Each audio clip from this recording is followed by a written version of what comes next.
Hello दोस्तों, refix India के YouTube channel पे आपका फिर से स्वागत है। तो दोस्तों आज की वीडियो में हम बात करेंगे। हमारे पास सेट है 32 इंची का, जिसके अंदर प्रॉब्लम है। मैं आपको सबसे पहले इसकी प्रॉब्लम एक बार दिखा देता हूँ, किस तरीके की दिक्कत हमारे को इसके अंदर देखने के लिए मिल रही है। तो सेट को मैं सबसे पहले ऑन कर लेता हूँ। ऑन करके हम इसके अंदर देखेंगे प्रॉब्लम किस तरीके की हमारे को देखने के लिए मिल रही है। तो यहाँ पे अगर हम देखेंगे सेट हमारा ऑन हो गया है, और ऑन होने के बाद अगर हम इसकी कंडीशन देखेंगे पैनल की, तो आप यहाँ पे देख सकते हैं किस तरीके से ये जो पैनल है हमारे को जो है लाइनिंग जो है नजर आ रही है इसके अंदर, और किस तरीके से लाइनिंग जो है चलती हुई नजर आ रही है। तो देखिए ये जो प्रॉब्लम होती है हमारी, कई बार क्या होता है कि गेट लाइन प्रॉपर तरीके से काम नहीं करती है, तभी हमारे को इस तरीके की दिक्कतें जो है देखने के लिए मिलती है। क्योंकि वर्टिकल बार या वर्टिकल लाइनिंग कुछ इस तरीके से अगर हमारे को दिखाई दे रहा है, तो ज्यादातर प्रॉब्लम गेट लाइन की वजह से होती है, क्योंकि पैनल में स्कैनिंग नहीं हो पाती है। अभी ये जो सेट है हमारे पास लोकल कंपनी का ही सेट है, लेकिन ये जो पैनल है वो शार्प कंपनी का है। तो शार्प कंपनी ने अभी कुछ इस तरीके के पैनल जो है निकाले हैं मार्केट में। यहाँ पे आप ये देख सकते हैं, पैनल का नंबर यहाँ पे लिखा हुआ है।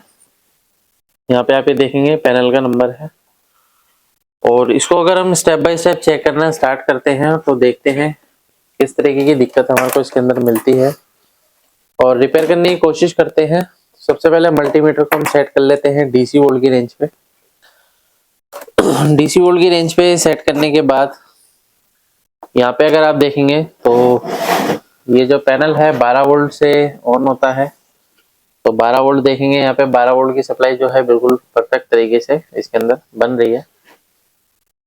और ये 12 वोल्ट की सप्लाई देखिए होता क्या है, ये 12 वोल्ट की सप्लाई हमारी जाती है, यहाँ पे डीसीआईसी इसके अंदर लगी हुई है। तो यहाँ पे जो डीसीआईसी का यूज किया गया है 6861 आईसी का इसके अंदर यूज किया गया है। तो ये हमारे को ज्यादातर बीओई के पैनल में भी देखने के लिए मिलती है, सेम डीसी टू डीसीआईसी। तो यहाँ पे देखिए होता क्या है कि जब इसके अंदर 12 वोल्ट की सप्लाई जाती है, तो कुछ पैनल आजकल डिफरेंस आपको देखने के लिए क्या क्या मिलेगा पैनल के अंदर, जैसे कि हम आपको दिखाते हैं कि कई सारे पैनल के अंदर हमने देखा है कि जो 12 वोल्ट की सप्लाई हमारी जब इनपुट जाती है, तो आउटपुट हमारा 3.3 वोल्ट की सप्लाई निकलती है। लेकिन इस पैनल के अंदर अगर हम यहाँ पे देखेंगे तो इसका जो वोल्टेज हमारा आउट हो रहा है वो 5 वोल्ट की सप्लाई आउट हो रही है। यानी कि ये जो बक कन्वर्टर है हमारा, वो 5 वोल्ट का बक कन्वर्टर इसके अंदर लगा हुआ है। और ये जो 5 वोल्ट हमारा जाता है, यहाँ पे अगर आप देखेंगे तो एक एलडीओ यहाँ पे लगा हुआ है, ये देख सकते हैं 1117 एक 3.3 वोल्ट का एलडीओ लगा हुआ है, जिसके अंदर 3.3 वोल्ट की सप्लाई ये आउटपुट हो रही है। और अगर मैं इसकी इनपुट वोल्टेज चेक करूंगा तो यहाँ पे देखेंगे तो 5 वोल्ट इनपुट हो रहा है। तो अभी क्या है, ये 5 वोल्ट की सप्लाई हमारी जब इनपुट हो गई है, 3.3 वोल्ट हमारा आउट हुआ, तो इस 3 वोल्ट से हमारा जो है यहाँ पे अगर आप देखेंगे तो ये हमारी टीकॉन आईसी लगी हुई है। और यहाँ पे अगर आप देखेंगे तो रोम आईसी है। तो रोम आईसी की पिन नंबर 8 पे अगर हम देखते हैं तो 3.3 वोल्ट की सप्लाई हमारे को मिल रही है, परफेक्ट मिल रही है। 3.3 वोल्ट ओके होने के बाद देखिए ये जो सप्लाई जाती है हमारी, यानी कि अगर आप डीसी टू डीसीआईसी की बात करते हैं, तो यहाँ पे होता क्या है कि सबसे पहला जो वोल्टेज यानी 3 वोल्ट बनने के बाद जो हमारा वोल्टेज बनता है, तो यहाँ पे इसकी पिन नंबर 9 जो होती है वो इनेबल पिन है। अगर हम इसके डेटा शीट के अकॉर्डिंग देखेंगे तो डेटा शीट इसकी इजीली जो है गूगल पे अवेलेबल है। अगर आप नेट पे इसका सर्च करेंगे डाटा शीट के अकॉर्डिंग, तो आपको ये इमेज दिखाई देगी। तो अगर हम डाटा शीट के अकॉर्डिंग देखेंगे तो 9 नंबर पिन इसकी इनेबल पिन है, जिसपे हमारा को वोल्टेज परफेक्ट मिल रहा है। आउटपुट अगर मैं यहाँ पे देखूंगा तो यहाँ पे देखिए एवीडीडी यहाँ पे लिखा हुआ है, एवीडीडी वोल्टेज हमारा कितना रहता है, तो यहाँ पे हमारे को 14 वोल्ट से लेके 20 वोल्ट के बीच में कुछ भी मिलेगा आपको। तो यहाँ पे हमारे को 17 वोल्ट की सप्लाई जो है वो मिल रही है, 17 वोल्ट ओके है। अब देखिए 17 वोल्ट जो हमारा बन रहा है, ये एवीडीडी वोल्टेज है, जो हमारा बूस्ट वोल्टेज है। इसी से जो हमारी वोल्टेज बनेगी, यहाँ पे अगर आप देखेंगे तो 2 डायोड यहाँ पे लगे हुए हैं, 2 डायोड यहाँ पे लगे हुए हैं। तो यहाँ पे एक सर्किट बनाया गया है, 2 तरीके के सर्किट, यानी 2 सर्किट यहाँ पे बने हुए हैं, जिसको बोलते हैं हम चार्ज पंप सर्किट। तो यहाँ पे अगर मैं इसकी इनपुट वोल्टेज देखता हूँ तो देखिए यहाँ पे हमारे को 10 वोल्ट यहाँ पे मिल रहा है। अब ये 10 वोल्ट क्या है, यहाँ पे हमारी एक पॉजिटिव जो है ड्राइव यहाँ पे मिल रही है हमारे को, पॉजिटिव ड्राइव है। लेकिन मैं इस डायोड की स्पिन पे अगर मैं वोल्टेज चेक करूंगा तो मेरे को ये 5 वोल्ट मिल रहा है, और दूसरी साइड पे अगर मैं चेक करता हूँ तो यहाँ पे मेरे को 20 वोल्ट मिल रहा है। और ये जो 20 वोल्ट की सप्लाई है दोस्तों, ये जाती है हमारे दूसरे डायोड के अंदर। और यहाँ पे भी देखेंगे तो एक चार्ज पंप सर्किट हमारा बना हुआ है, तो यहाँ पे हमारा जो वोल्टेज है वो हाई हो जाएगा। तो यहाँ पे हमारा 34 वोल्ट की सप्लाई जो है वो मिल रही है। कितना वोल्टेज है हमारा VGH। अब ये जो VGH है जाता है हमारा लेवल शिफ्टर आईसी के अंदर। यहाँ पे अगर आप देखेंगे लेवल शिफ्टर आईसी लगी हुई है, तो देखिए लेवल शिफ्टर आईसी का जो काम होता है, ये गेट सिग्नल को जनरेट करती है। जैसे कि आप यहाँ पे देख सकते हैं जितने भी सिग्नल हैं हमारे, वो सभी यहाँ पे बनते हैं। तो सभी पे अगर हम वोल्टेज चेक करते हैं तो यहाँ पे हमारे को वोल्टेज जो है मिलना चाहिए। आउटपुट पे जो हमारे को वोल्टेज मिलता है, तो यहाँ पे हमारे को पॉजिटिव वोल्टेज जो है मिलना चाहिए। लेकिन यहाँ पे हमारे को जो वोल्टेज मिल रहा है, यहाँ पे वोल्टेज में हमें वेरिएशन नजर आ रहा है। तो अगर आप यहाँ पे देखेंगे, अगर वोल्टेज में वेरिएशन है तो कहीं ना कहीं हो सकता है पैनल के अंदर शॉर्टिंग हो। तो कई बार शॉर्टिंग की वजह से भी इस तरीके की दिक्कत जो है मिल सकती है। लेकिन अगर आप देखेंगे तो लेवल शिफ्टर आईसी पे पहले से ऑलरेडी काम भी हुआ है। अगर हम यहाँ पे देखेंगे तो इसकी पिनें काफी डिस्टर्ब नजर आ रही है। तो सबसे पहले मैं इसको एक बार रीसोल्ड कर लेता हूँ, और रीसोल्ड करके मैं आपको दिखाता हूँ, ताकि हमारे को ये चीज कंफर्म हो कि हमारी आईसी की क्या कंडीशन है। कई बार आईसी खराब हो जाती है तब भी इस तरीके की दिक्कत मिल सकती है। तो यहाँ पे क्या है, हम पहले एक पेस्ट लगा के और इसको रीसोल्ड करके एक बार ट्राई करेंगे। तो देखिए जब भी हमारे पास काम आता है, काफी तरीके से हमारे को यहाँ पे काम करना होता है। बहुत आराम से हमारे को यहाँ पे काम करना है, ताकि आईसी वगैरह, यहाँ पे क्या होता है लेवल शिफ्ट आईसी बहुत जल्दी शॉर्ट हो जाती है। जब भी आप इसे रीसोल्ड वगैरह करते हैं तो रीसोल्ड करते टाइम आपको प्रॉपर तरीके से ध्यान में देना है कि यहाँ पे कहीं पे भी शॉर्टिंग हमारी नहीं रहनी चाहिए। तो इसको मैं यहाँ से इस तरीके से रीसोल्ड कर लेता हूँ। ये देखिए ये हमारी रीसोल्ड हो गई है आईसी।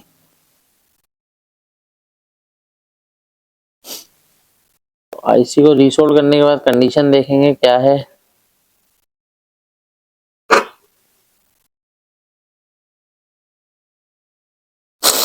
तो अगर आप यहाँ पे देखेंगे, हमने इसको रीसोल्ड कर दिया है, और रीसोल्ड करने के बाद हमारे को यहाँ पे थोड़ा सा इसको क्लीन करना पड़ेगा।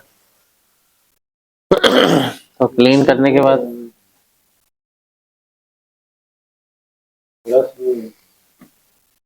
यहाँ पे हम थोड़ा सा थिनर ले लेते हैं या ब्रश ले लेते हैं। यहाँ पे क्या है, थोड़ा सा साफ कर लेंगे। इस तरीके से हम इसको क्लीन करके प्रॉपर तरीके से और चेक करेंगे। तो यहाँ पे देखिए होता क्या है कि जब भी आप काम करते हैं तो आपको ध्यान में देना है, इसके अंदर कोई भी जल्दबाजी नहीं होनी चाहिए। जल्दबाजी करते हैं तो पैनल के हमारे खराब होने के चांस है, ठीक होने के कम है। तो एक बार हम दोबारा से सेट को ऑन करते हैं और देखते हैं कि हमारी जो ये लेवल शिफ्टर आईसी है, जिसके अंदर हमारी वोल्टेज में फ्लक्चुएशन हमारे को नजर आ रही थी, तो अभी हमारी वोल्टेज स्टेबल होती है या नहीं होती है, वो चीज चेक कर लेते हैं एक बार। तो अभी मैं सेट को ऑन कर लेता हूँ। तो अगर हम यहाँ पे वोल्टेज चेक करेंगे तो यहाँ पे अगर आप देखेंगे तो ये हमारा TK3 अभी भी हमारे को क्या है, कंडीशन जो है सेम देखने के लिए मिल रही है। वोल्टेज में वेरिएशन है, तो वोल्टेज में वेरिएशन होने की वजह से देखिए और भी चीज हमारे को यहाँ पे देखनी पड़ेगी। सबसे पहले अगर मैं यहाँ पे देखता हूँ तो ये देखिए हमारा ये लगा हुआ है यहाँ पे PF, जिसपे हमारे को VGH वोल्टेज मिल रहा है। और यहाँ पे जो हमारे को वोल्टेज, ये देखिए यहाँ पे जो वोल्टेज हमारे को मिलना चाहिए वो माइनस वोल्टेज हमारे को यहाँ पे मिलना चाहिए, जो कि हमारे को माइनस वोल्टेज अभी नहीं मिल रहा है। अगर मैं VGL के पॉइंट पे चेक करता हूँ तो VGL के पॉइंट पे अगर आप वोल्टेज देखेंगे तो हमारे को वोल्टेज प्रॉपर तरीके से यहाँ पे नहीं दिखाई दे रही है। तो अगर यहाँ पे वोल्टेज नहीं है तो इसका मतलब ये है कि कहीं ना कहीं विजुअल वोल्टेज हमारी मिसिंग है, जिसकी वजह से हमारी लेवल शिफ्टर काम नहीं कर रही है। तो इसके लिए देखिए हमारे पास क्या होना चाहिए, एक टेस्टिंग के लिए हमारे पास ये मॉड्यूल होना चाहिए। तो इस मॉड्यूल का यूज हमने काफी वीडियो के अंदर करा है। पैनल को रिपेयर करने के लिए मॉड्यूल का होना बहुत जरूरी है, ताकि हम प्रॉपर तरीके से काम कर सके। यहाँ पे हम इसकी 12 वोल्ट की सप्लाई हम डायरेक्ट जो है 12 वोल्ट की लाइन से लेंगे। तो मैं यहाँ से 12 वोल्ट इसका जोड़ लेता हूँ सेट को ऑफ करने के बाद। और ये हमारा नेगेटिव पॉइंट है, तो हम ग्राउंड से इसको जोड़ लेते हैं। ये मैंने यहाँ पे ग्राउंड से जोड़ दिया है। तो अभी हम सेट को ऑन करके देखेंगे। पहले जो हमारी वोल्टेज बन रही है वो वीजीएल कितनी वोल्टेज है। तो आपको क्या है कि अगर इस तरीके के पैनल आपके पास रिपेयर होने के लिए आते हैं तो आपको पूरी पीसीबी चेंज करने की जरूरत नहीं है। जिनके पास बॉन्डिंग मशीन नहीं है तो उनको पीसीबी को रिपेयर ही करना होता है। तो अगर मैं यहाँ पे वीजीएल वोल्टेज देखता हूँ तो यहाँ पे मेरे को कितना वोल्टेज मिल रहा है, 1.2 माइनस वोल्टेज हमारे को यहाँ पे मिल रहा है। तो मैं इसकी थोड़ी सी वोल्टेज को इंक्रीज करूंगा। तो यहाँ से हम इसको इंक्रीज करने की कोशिश करते हैं। ये ले लेते हैं, इससे हम इसको इंक्रीज करेंगे। तो कम से कम माइनस वोल्टेज हमारी कितनी होनी चाहिए, माइनस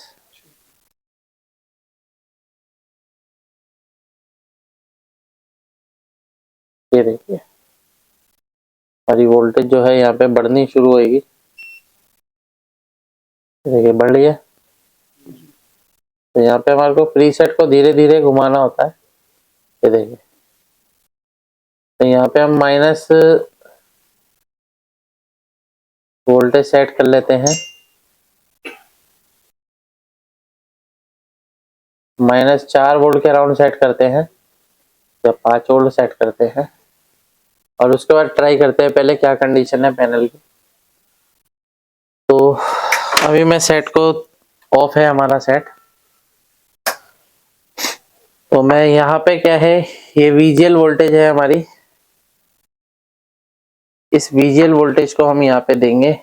ये हमारा पीएफ है जो कि वीजीएल के लिए है। तो इस पीएफ पे मैं यहाँ पे जोड़ देता हूँ। ये देखिए, ठीक है, ठीक है जी। तो अभी क्या है, यहाँ पे हमने माइनस वोल्टेज दिया है। दोबारा से हम सेट को ऑन करेंगे और एक बार चेक करेंगे क्या कंडीशन है। तो सेट को ऑन करने के बाद यहाँ पे हमने इसको डायरेक्ट चला रखा है।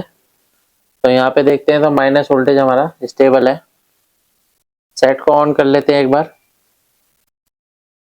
सेट को मैंने ऑन कर लिया है और ऑन करने के बाद देखेंगे तो देखिए यहाँ पे पहले वोल्टेज चेक करते हैं। यहाँ पे देखिए वोल्टेज कितना स्टेबल हो गया है, 8 वोल्ट स्टेबल हो गया है।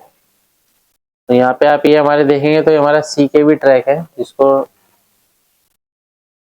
CK1 CK2 CK3 इस तरीके से इसके अंदर लिख के आता है, LCK1 LCK2। पिक्चर की एक बार कंडीशन देख लेते हैं क्या कंडीशन है।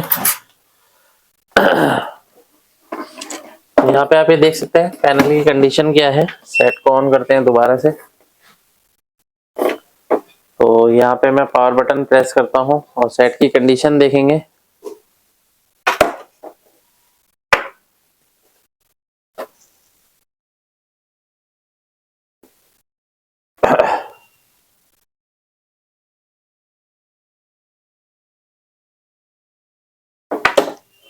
अभी हमारा सेट जो है वो ऑन हो गया है, लेकिन पिक्चर अगर आप यहाँ पे देखेंगे तो पिक्चर हमारी ओके बन गई है। ये देख सकते हैं पिक्चर क्लियर चल रही है, कोई भी इसके अंदर स्कैनिंग लाइन नहीं है, कोई भी बार हमारे को इसके अंदर नजर नहीं आ रहा है। तो अभी थोड़ा सा वेट करते हैं। यहाँ पे देखेंगे पैनल हमारा बिल्कुल फर्स्ट क्लास तरीके से चल रहा है। पैनल को देखिए रिपेयर करना है तो पैनल को प्रॉपर तरीके से आपको नॉलेज होनी चाहिए। वीडियो अगर आपको पसंद आए तो वीडियो को लाइक करें, शेयर करें, कमेंट करें। अगर आप भी एलसीडी एलईडी टीवी रिपेयर की ट्रेनिंग लेना चाहते हैं तो नीचे दिए कॉन्टैक्ट नंबर पे कॉन्टैक्ट करें। Thank you.